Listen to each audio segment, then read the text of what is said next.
गुरुर्ब्रह्मा गुरुर्विष्णु गुरुर्देवो महेश्वरः गुरुस्साक्षात् परं ब्रह्म तस्मै श्री गुरवे नमः. 6th chapter.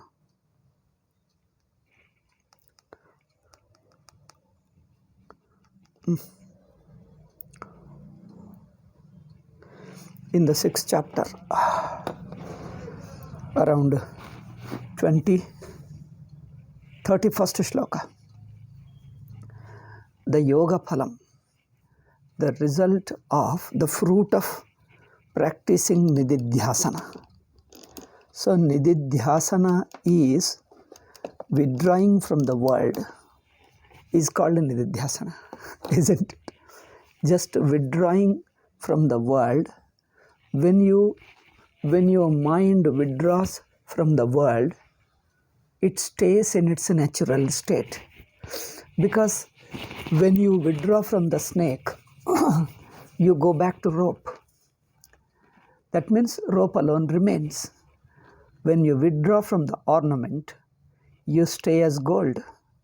You withdraw from the pot, you stay as the clay. Similarly, when you withdraw from the world, you stay as a non-dual consciousness. Because it is the same non-dual consciousness is misunderstood as the subject-object duality.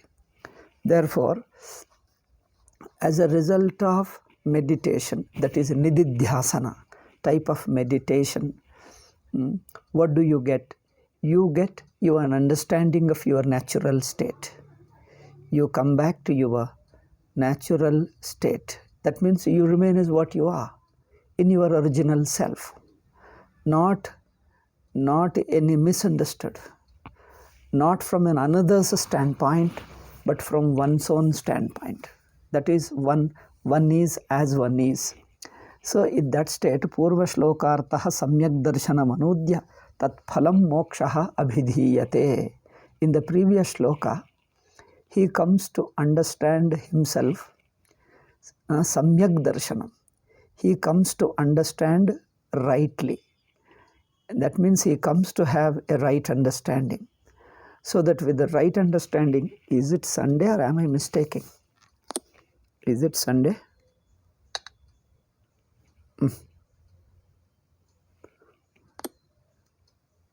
Yeah, Sunday, correct.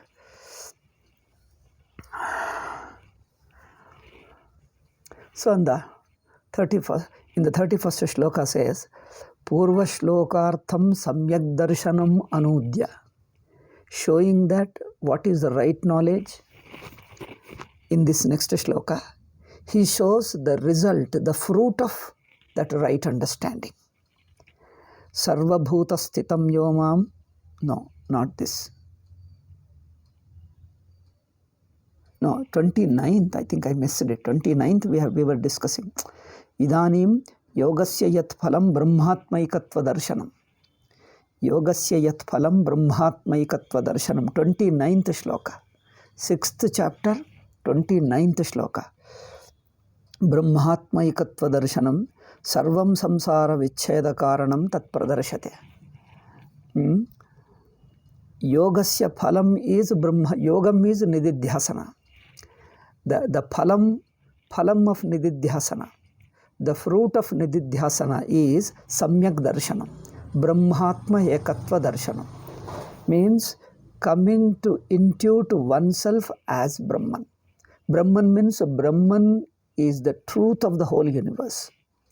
What is the truth of the entire universe is not somebody else, it is myself, my real self. My real self is inseparable from the truth of the world.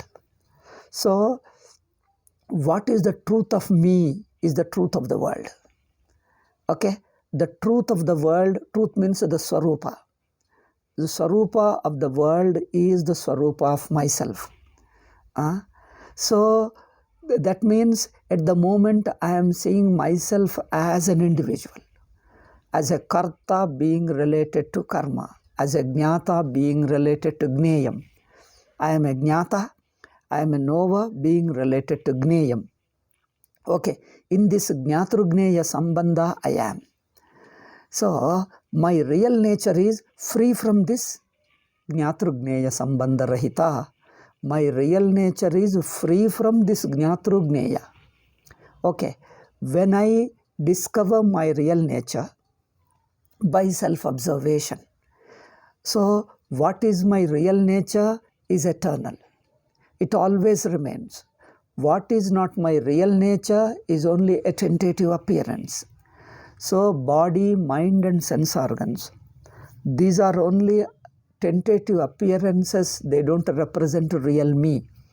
Therefore, this body, mind and sense organs are appearing when I don't see myself, but when I see myself wrongly. Okay, this wrong perception, a wrong understanding, a wrong knowledge about myself, which is natural, which is not acquired one, which is not acquired one, which you have not made it, you find yourself in this wrong understanding. Okay, when this wrong understanding is observed, questioned, you feel that what is wrong can't stick to you, real you. What is real you remains all the time. Therefore, the truth of yourself, when you reach the truth of yourself, you see that the same truth happened to be the truth of the universe also. The truth of you is the truth of the universe. Means the Swarupa of me is the Swarupa of the world too. So when you get this Samyak Darshanam, when you get this real understanding, Sarvam Samsara Vichcheda Karanam, then that understanding is the cause of all samsara. Vichcheda, Sarva Samsara Vichcheda. It breaks off all the samsara. It destroys all the samsara. Samsara is suffering. Samsara is limitation. Samsara is suffering. Samsara is bondage. Samsara is a lack of freedom. Okay. Samsara is being bound, being dependent. All this is samsara. Therefore, Sarva Samsara Vichchedam. When you are independent, when you are natural, when you are secondless. Okay? You are independent. You are natural. You are spontaneous. You are secondless. As you find in deep sleep. Deep sleep is yourself. It is not a state. It is just yourself. Sushupti is yourself. Because you are not going somewhere. In fact, you cease to be you and the real you remains. You cease to be an individual. You seem to be free from all encumbrances, all attachments, all relationships. When you deny, when you negate all other things, what remains unnegatable in you? What remains unnegatable in you is your natural you, that is you in deep sleep. When you stand as yourself without a relationship, it is Swatasiddham, it is natural. And what is natural is secondless, because you have no other one. You alone remain all alone. You is not an individual there, not it. You means it is an all-pervasive you. It is all-inclusive you. It is absolute you, not individual you. It is absolute you. It is all-pervasive you. It is all-inclusive you. So that you is a natural state. So you are not becoming deep sleep. You are not going into deep sleep. You are not entering into sleep. You stand as deep sleep. See, when you stand all alone, without a second, that means from you an individuality is gone. And through that individuality, you come to have a world. You come to have a second thing. Only through you being an individual. World itself doesn't bother you. In fact, world doesn't exist for you. World exists to you only through your individuality. When you take yourself to be an individual, like in waking state, there is a waking world only when you are an individual, waking individual. through your waking individuality, world comes to be perceived and you come to be related. Similarly, in dream, you through your dream individuality, you come to have the dream world. So the entire dream world is centered on your dream individuality. The entire waking world is centered on your waking individuality. But one good thing about this waking individuality and dream individuality is they too don't exist independently. So you look at the dream from the waking, it doesn't exist. You have no dream individuality. You look at the waking individuality from some still a deeper level. You go into deeper level. You exist, but not your waking individuality. You withdraw your waking individuality. You erase your waking individuality and still you stand. After erasing waking individuality, you stand as yourself, all alone. Neither you are waking individual nor a dream individual. You are what you are. A nameless, a formless, an identityless existence. An identityless being. What are you? You can't identify, but you exist. It is so self-evident existence. Your being is self-evident, but you can't identify it. Identify means I am so and so, this and that, and none of them. You can't name yourself. You can't name, you don't need to name. Because the naming is a thought. Naming is only a thought. You don't need a thought. Because your existence in deep sleep is independent of your naming. It is independent of thought. Thought means some idea. I am so and so, a notion, an idea. You exist without a notion. In fact, you don't need a notion. Notion only limits you. Notion only puts a smallness upon you. Notion makes you limited. In fact, you exist. You in order to exist, you don't need a notion. You don't need a notion to exist. You exist independent of a notion, independent of an idea, independent of relationship. Because in deep sleep, you exist without a notion, without a relationship.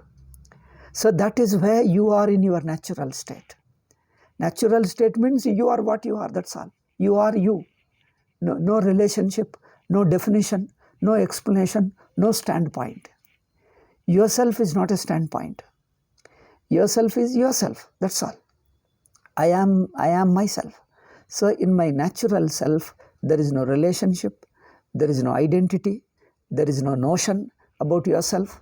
So you are not using the mind to recognize yourself. To see yourself, you are free from the mind. Because mind itself is a false entity imposed upon me. Thought is an imposition upon me. I exist without a thought because thought is known to me. Thought is in my consciousness. That is a self-consciousness which is natural and non-dual. Okay, which is there naturally by its nature, because the consciousness of Atma is not a relational consciousness. The awareness is not knowing something to stand as awareness. It is to stand as awareness, not to stand in relationship with something, not to know something, because there is no something. If there is something, then your knowledge becomes limited. If you know something, your knowledge is limited, because you are knowing a given thing. Your consciousness is related to a thing. When you relate it to something, your consciousness is focusing and limiting to that thing alone and excluding all others. Every knowledge is exclusion. Knowledge means you focus on one and exclude the remaining. This is how the process of knowing works. The very action of knowing works. By excluding all other, you focus on given thing. Okay, so the knowledge focuses on one thing and excludes all other. That is knowing. That is a knowing in the form of a notion, in the form of a thought. But the Atma is consciousness. Atma is consciousness, is not a relationship. So consciousness Consciousness by its nature doesn't stand in relations with others. It is conscious because it is not conscious of a given thing. It is not conscious of anything else. It is consciousness by its very nature. It stands as a consciousness by its nature, not by relationship with something. Okay? Consciousness is not a relationship with something. Consciousness is, it stands as consciousness. Means if there is something, you come to know it. If there is nothing, also you know it. So to stand as consciousness, you don't need a relation with a second thing. To stand as consciousness, you don't need a second thing. The second may be there, may not be there. If it is there, you know it. If it is not there, also you know it. So to be able to be consciousness. So by being consciousness, you stand all alone by yourself. So it is natural, it is unrelated. It is non-relational consciousness, therefore it is non-dual also. It is self-existing and it is non-dual. So in Sushupti, you are self-existing and non-dual because you are not relational. Okay? You are not relational because to be able to relate, there is nothing. What you relate to in waking is also included into you. What you relate to in waking, you relate to something other than you. Then you stand as an individual and get related to something else. In waking, you stand as an individual and get related to something else. So that is an individualized consciousness in waking. Waking means if you are related to the waking world. But if you look at the waking as a whole state, okay, waking state, the consciousness of the waking state, then you are conscious of the entire state. When you are conscious of the entire state, you stand independent of the state. Okay? When you are conscious of the entire waking state, okay, see the entire. By entire you mean you include your individuality also. You are conscious of the entire waking state. By entire you mean you include the individuality too. The subject too is included in it. When you are conscious of the entire waking state, your subject too is included. When subject too is included, what happens? You have no notion. Then the entire state dissolves into you. You as an individual and the subject-object. Subject-object, both of them stand dissolved in you. You stand as a just consciousness because consciousness as a whole, which is aware of the entire waking state, can't be part of a waking state. See, the consciousness which is conscious of the entire waking state cannot be part of a waking state, cannot be part of a given experience of the waking. So, consciousness of the entire waking state is not part of the waking state, it is aware of the entire state. When it is aware of the entire state, then it stands as independent of the state. That means you cease to be an individual. It is an individual knower alone who enters into the waking state. Enters means who finds himself within the waking state. It is individual knower. Individual knower is related to one object, one by one. As an individual knower knows the objects one by one. Okay. First he knows a given object. He can't know the entire waking state. Individual knower who is a part of the waking state, he knows a given thing. When he knows a given thing, he can't know the entire thing. Therefore, he knows one after the other, sequentially he knows. So as an individual knower, you know the world waking objects sequentially one after the other. In a sequence, then the time comes into picture. So as an individual knower, you exist in time because your knowing is in a process. One after the other, because you can't know the entire waking state in one stroke. The entire waking state, individual waking knower cannot know the entire waking state in one stroke. That's why he knows one after the other. That means he is connected to one object, one after the other. So there is a sequence of knowing, then that knower is a part of the waking world. Is a part of the waking world and he feels he sees that there is a world around me and I am an individual. I am an individual who is a part of the world is around me, and I face the world one by one, piece by piece. But there is another way. Look at the entire waking state. The consciousness, which the witnessing consciousness, which knows the entire waking state in one stroke, not sequentially, not one by one. It knows that. How do you know the entire waking state? Include the subject. If you stand as a subject, you will know objects one by one only. You include the subject. Subject is also part of the world. That means the knower and the known, the entire world in one stroke, you know it. Then you stand as a witness of the waking world, and you are not a part of the waking world.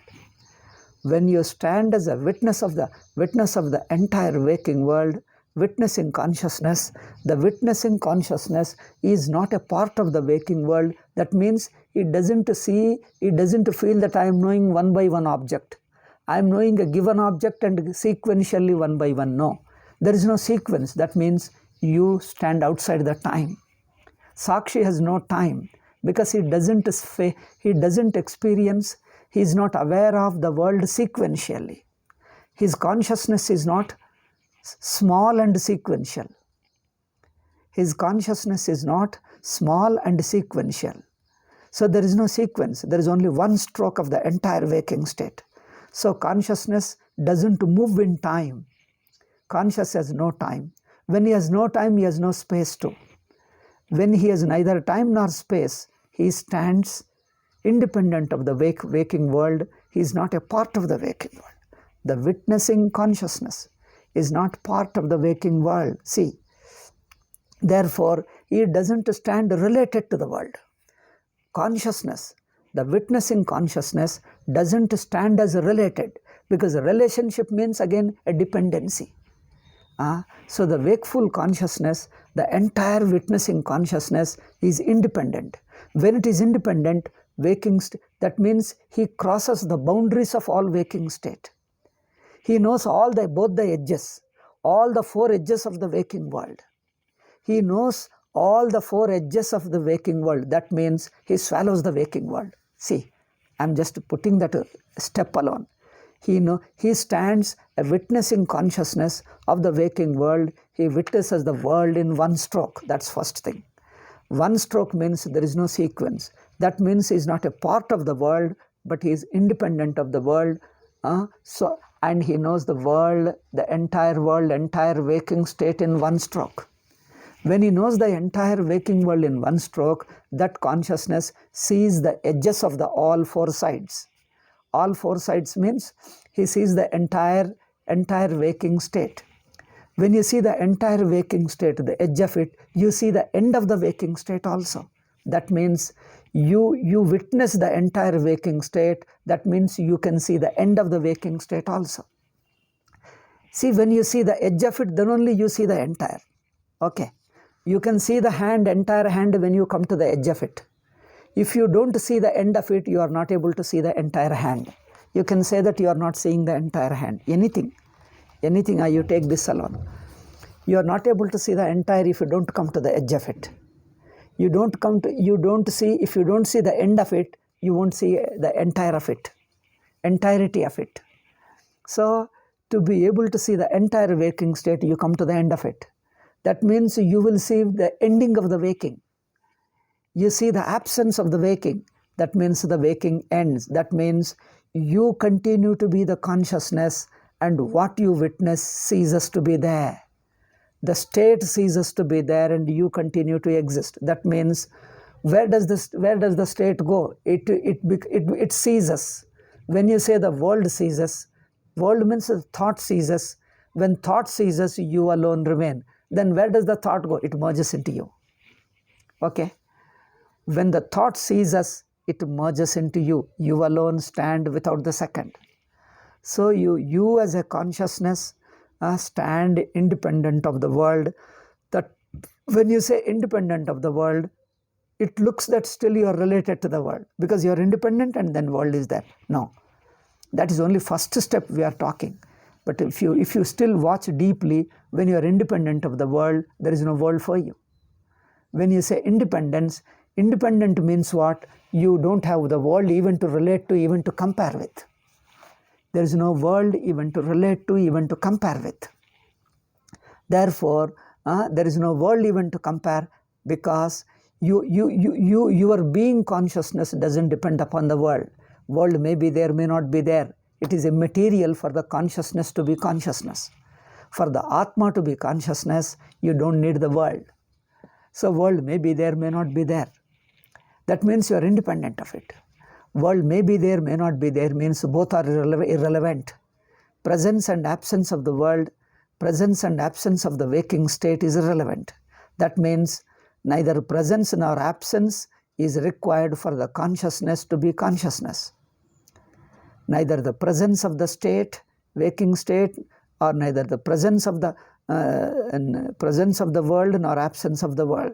That means there is no notion, there is no thought, there is no perception. Then what happens? The entire perception dissolves into you who is standing as consciousness. Consciousness so independent that it alone stands and nothing else. This is what we call deep sleep. So in deep sleep is not a state. Deep sleep is bare you. You alone remain without anything else. This is me. That means I don't exist as a waking individual. My waking individuality and waking state dissolves into what I exist, into my pure existence.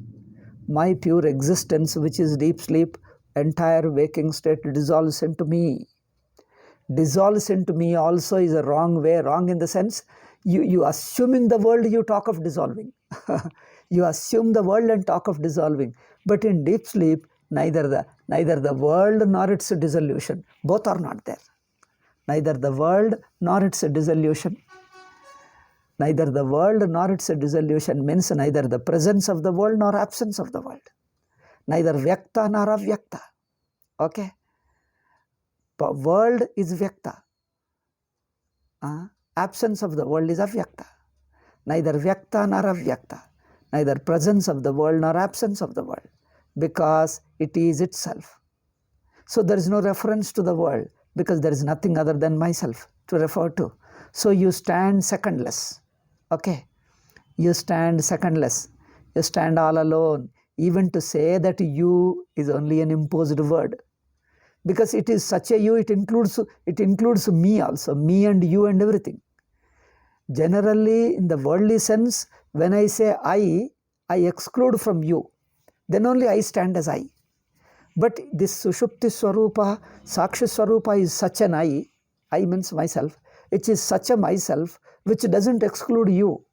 It doesn't exclude he or she and that. It doesn't exclude third person. It doesn't exclude second person. Then it ceases to be first person also. See, you stand as a first person only in contrast with second person. You stand as I only in contrast with second person. When there is no second, you cease to be a first also. Neither first nor second. You are all one. One non-dual. Okay?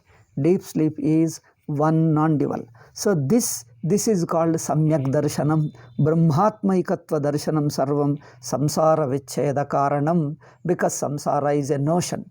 Samsara is a misplaced understanding, an error upon yourself. So the error is understood as an error when you face yourself. When you look at your real nature, you stand independent of the erroneous state. That is a waking and dream and all states. So you stand independent of a state. Neither you have waking nor dream nor deep sleep. So all these states are errors upon you. So you stand without states.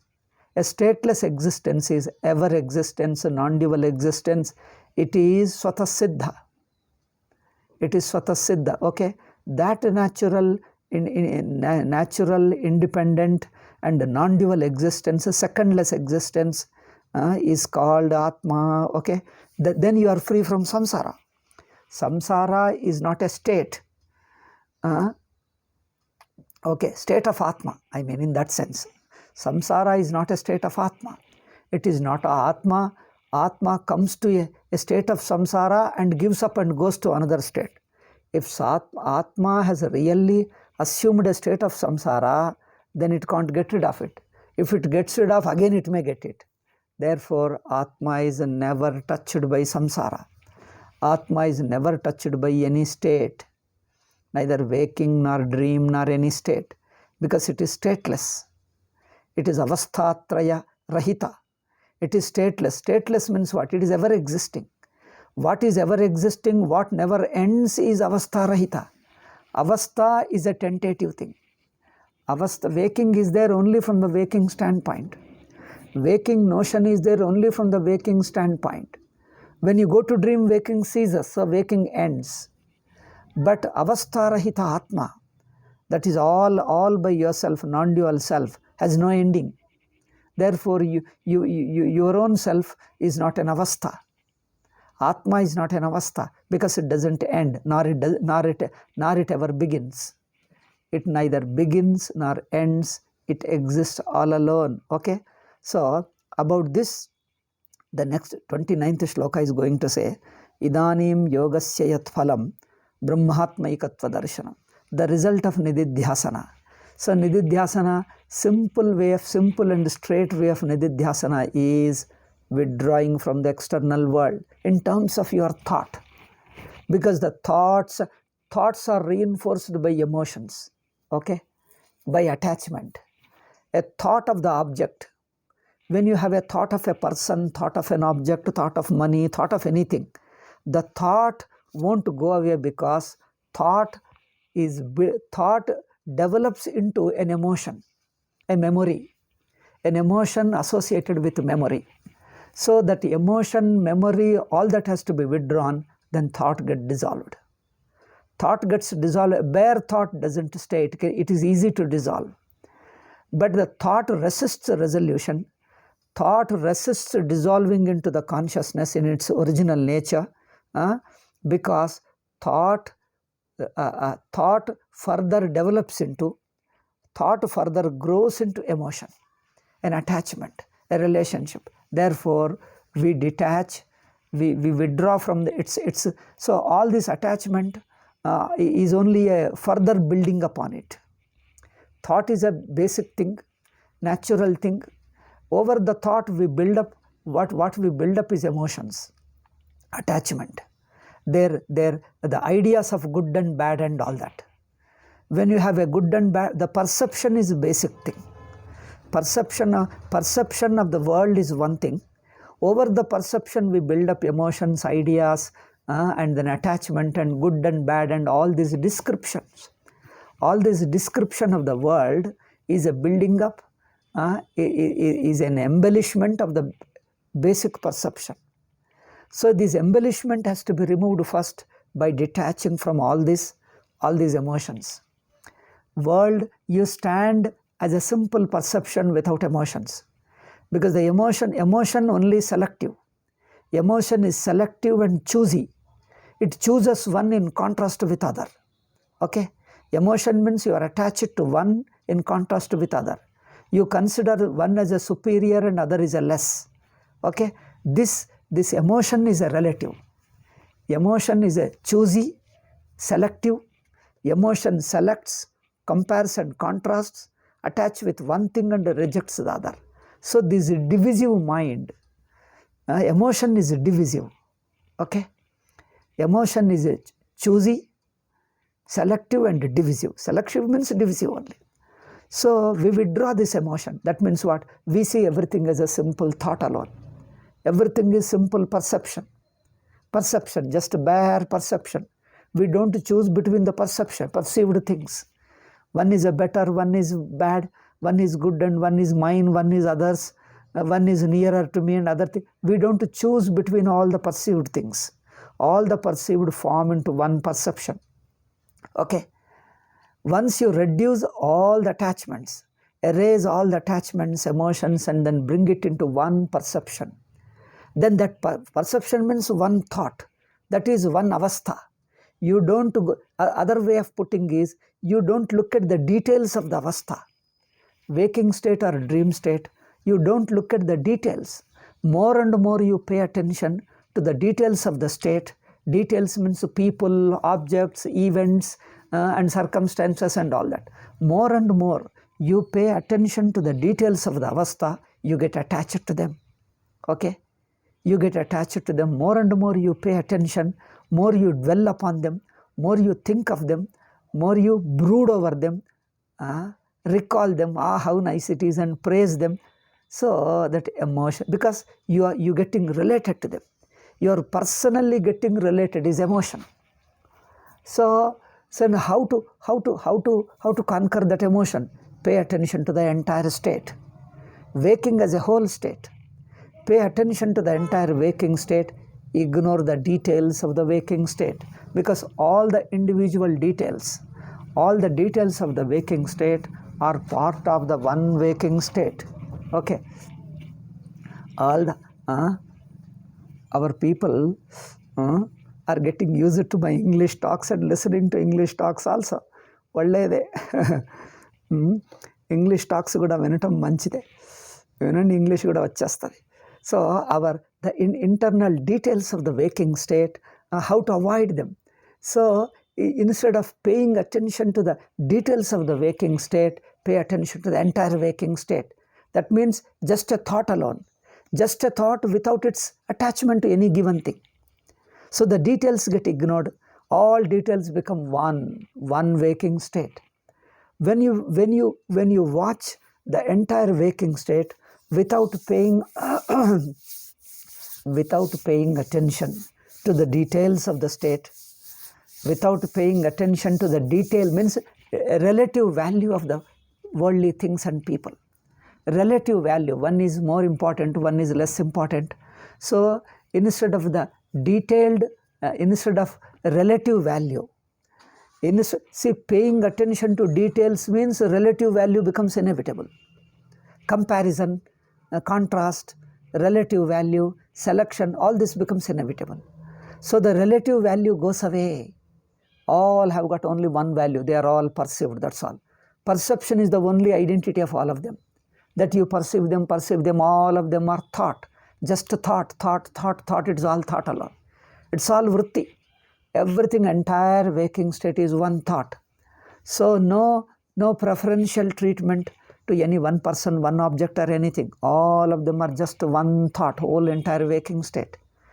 Then once you withdraw from the emotional relationship, then the thought as a whole waking state can be easily understood as dissolved into deep sleep. Dissolving the entire waking state into deep sleep is easy if you don't pay attention to the details of the waking state. So you understand? Details of the waking state hold you, pull you within the waking state. They hold you, they pull you, they make you an individual within the waking state. They drag you, forcibly they put you within the waking state. Start giving a preferential treatment to the worldly internal details. You start comparing. You start seeing the internal details. Start paying relative value to all the internal details. To avoid that, look at the waking state as a whole. Don't pay attention to the internal details. Any individual thing you see that individual as not as an individual. Each individual thing like a book and table and wall and people, see any person as a standing as an entire waking state. Each person is standing as an entire waking state. Each person, each individual object is inseparable from the entire waking state. See as an entire waking state. Don't see as an individual as an individual. No individual object as an individual object. Each object is inseparably connected with the entire waking state. Okay? Each individual thing is intimately, instantly connected with the entire waking state. Therefore, no individual details. Each detail is one with the entire state. So the emotional relationship, the relative value, the preferential value goes away. Okay? Once the preferential value goes away,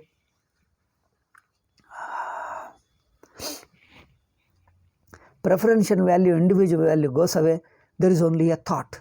There is only vritti. And that vritti can be understood When you look at the deep sleep, the entire waking state is already dissolved, already merged into you, and you alone stand and there is nothing other than you. So first from the detail to the state, then the state to the stateless. These are the 2 steps. Okay, this is Nididhyasana. Those who do this Nididhyasana, Ikshate Yoga Yuktatma, in the 29th shloka, yoga is Nididhyasana. Nididhyasana is withdrawing from the world. Yoga Yuktatma, a person develops that oneness. Yukta becomes oneness, dissolves into one. Yogena Yuktaha. He becomes, he attains oneness as a result of his concentration. Yoga is concentration. Yoga is concentration. As a result of his concentration becomes Yukta. Yoga Yukta. I don't know what Shankaracharya told. Yoga Yukta Atma Samahitantak Karanaha. That means his all attention is inwardly, towards the Atma. Samahitantak Karana. His mind is not projecting in the world. His mind is withdrawing from the world and dissolving into oneself. So that Samahitantak Karana Yoga Yuktatma, what does he see? Ikshate Yoga Yuktatma. He sees what? Sarvatra Samadarshanaha. Everywhere he sees Sama. Sama doesn't mean equality. That is a ridiculous thing. See, worldly people interpret Vedanta into their own foolishness. Therefore, people have to listen to Vedanta from a guru. Instead of, they will interpret from the Jiva standpoint, they will interpret Brahma's Jnanam into Jiva's Jnanam. They reduce the Brahma Jnanam into Jiva Jnanam. they give Jiva Jnana, Jiva's Vyakhyana, Jiva Bhashyam to the Brahma Jnana. Brahmana Jnanaki, Brahma Yokka Jnananku Jivudi Bhashyam chesi pedtaru veellu. జీవుడి బుద్ధిని బ్రహ్మగా అర్థం చేసుకోరు, బ్రహ్మ బుద్ధిని జీవుడిగా అర్థం చేసుకుంటారు. ಈ ಜನರು ಏನು ಮಾಡ್ತಾರೆ, ಬ್ರಹ್ಮವನ್ನು ಜೀವನಾಗಿ ಅರ್ಥ ಮಾಡ್ಕೊಳ್ತಾರೆ, ಜೀವನನ್ನು ಬ್ರಹ್ಮವಾಗಿ ಅಲ್ಲ. ಅಂದರೆ ದೇ ರೆಡ್ಯೂಸ್ ಬ್ರಹ್ಮ ಇಂಟು ಜೀವ. So Brahma's knowledge they give a ಜೀವ ವ್ಯಾಖ್ಯಾನ. ಸೊ ದೇರ್ಫೋರ್ ಹಿಯರ್ ಸರ್ವತ್ರ ಸಮದರ್ಶನ. ಸಮ ಅಂದರೆ ಏನು? ಬ್ರಹ್ಮ. ಸಮ ಮೀನ್ಸ್ ಬ್ರಹ್ಮ. ಸಮ means whole thing is one. Sama is one. Oneness is Brahma. Everywhere he says Brahman means what? There is no everything. There is no everything. All everything dissolves into one Brahman. All everything, there are no many things. All many things dissolve into one non-dual existence. Therefore, sarvatra samadarshanaha, sarvabhutastamatmanam sarvabhutani chatmani. First pankti, first line of the shloka. Sarvabhutastamatmanam. He sees the Atma in all pranis, in all things. He sees the Atma in all things in the Atma. Sarvabhutani cha Atmani. This is a very strange expression. Have you ever seen like this? Have you ever seen like this? See, Atma is in all things and all things in the Atma. How can you see that? Is it possible to see? How can you see that? There is, book is in the table. The book is on the table. Okay, let us take an example. Here is a book on the table. Okay. Now can you say the book is in the table and table is in the book? Not possible. How can you say? If book is in the table, book is inside the table, then table can't be inside the book. Simple thing. If a fruit is in the basket, if a mango is in the basket can't be in the mango, isn't it? If mango fruit is in the basket can't be in the mango. But here the strange way Bhagavan Krishna is talking is, Atma is in all beings. How can Atma be in all beings? And all beings in the Atma simultaneously. I am in the world is in me. If I am in the world can't be in me. If world is within me and I can't be in the world, how is it possible? Have you seen that? Have you contemplated over this statement? It's a very strange statement. It's a highly contradictory statement and is impossible to think of it. Impossible to understand. Atma is in all the beings in the Atma. How do you understand this? I tell you, it's a simple way. It's a Vedantic way. You take the Vedantic way, it is easier to understand. It is, first, they are not two. The simple answer is, if the fruit is in the basket and basket is in the fruit, that means basket and fruit are not two. They are only one. That's why it is possible. If they are two, it's not possible. If they are two things, if they are two separate things, one can be in the other, but the other can't be in the one. Okay? One of them, either one of them. If A is in B, B can't be in A. Okay? If the basket is in the fruit and fruit is in the basket, that is impossible. It is possible in Vedantic way only when they are not two, both are one only. The whole world is me. All the living beings are in me and I am in them, because I and they are not two. I am in the waking state is in me. I means Sakshi, Sushupti. Sushupti is in the waking state is in the deep sleep state. How can you say that? Because they are not two. Waking and deep sleep are not two. When they are one, then it is possible. When they are one, then it is possible. Deep sleep is in the waking state, means what? Deep sleep swallows the entire waking state. Then the waking state is within deep sleep is within waking, because they are not two. So, sarvabhutastam atmanam sarvabhutani chatmani, this statement, which is so contradictory, impossible to logically understand. Logically can't understand. With mind you can't understand. When the mind dissolves, it is it. It is it. That's all.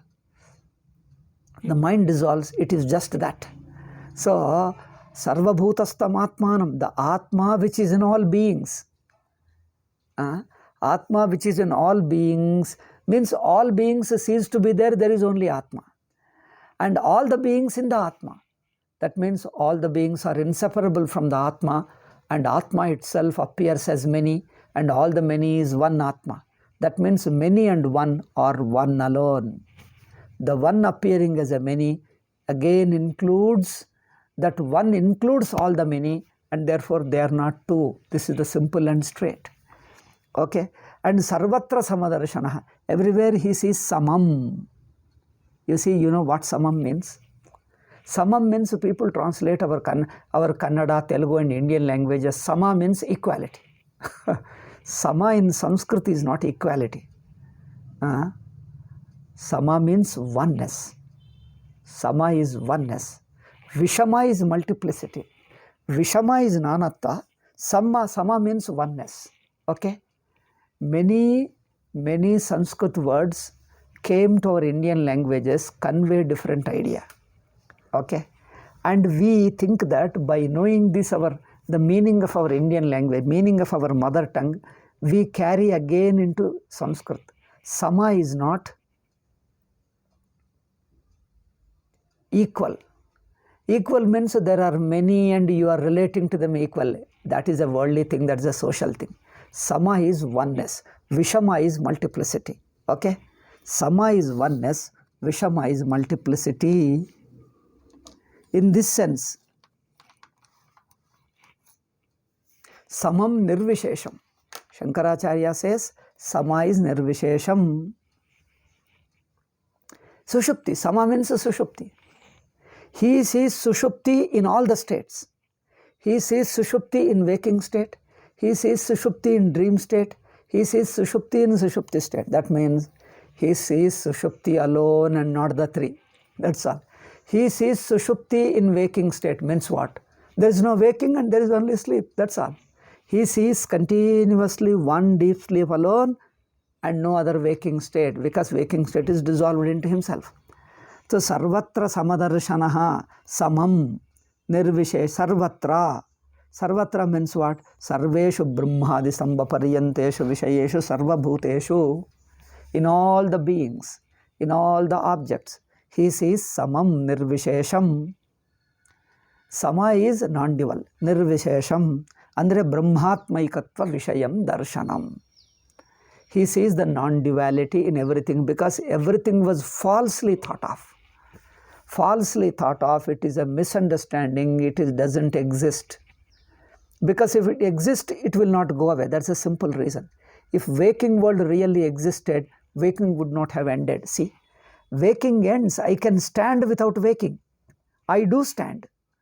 If waking was my real nature, if waking was a reality, I couldn't get rid of. I couldn't get rid of. I always remain waking, and there is never a time I am free from waking. But fortunately, I am free from waking. How? That's what my experience says, that I am free from waking in dream. I am free from waking in deep sleep. That means if waking ceases, I can stand independent of waking without waking. That shows waking is not me. Waking is not my real nature, because I stand independent of waking without waking. So this independent existence of me is called samam nirvishesham advitiyam. Okay, jnanam yasya sa sarvatra samadarshanaha. Okay, I think hereafter we'll take one shloka, one class. Otherwise it is going on like that. Hereafter we'll finish. Otherwise one shloka is going on for 3 classes, 4 classes. I think this much of Vedanta you don't need it, because you already know now. Now you have listened to a lot of Vedanta. So I'll think, so one shloka 29th I finished. So tomorrow, next shloka, Yomam pashyati sarvatra sarvancha mayi pashyati, so tasyaham na pranashyami sacha me na pranashyati. Even this is a more or less the same thing. Anyway, we will explain little bit, probably 30 and 31st, these 2 shlokas together we will cover in the next class, because these 2 shlokas, next 30 and 31st, mean almost the same thing. If there is any extra, we will discuss in the next class. Okay? Om Shanti Shanti Shanti. Hari Om Shri Gurubhyo Namaha. Hari Om Tat Sat. So 11 to 11:15, around that I shall start, because many disturbances, many things come. So immediately 11 I run, morning I have been rushing. Ultimately I could make 11:15, still one or two my missed calls are still waiting for me. I have to attend now. If I keep attending, then I will be further late. So I'll attend the calls. Okay, after closing down this talk. Okay, Om Shanti Shanti Shanti.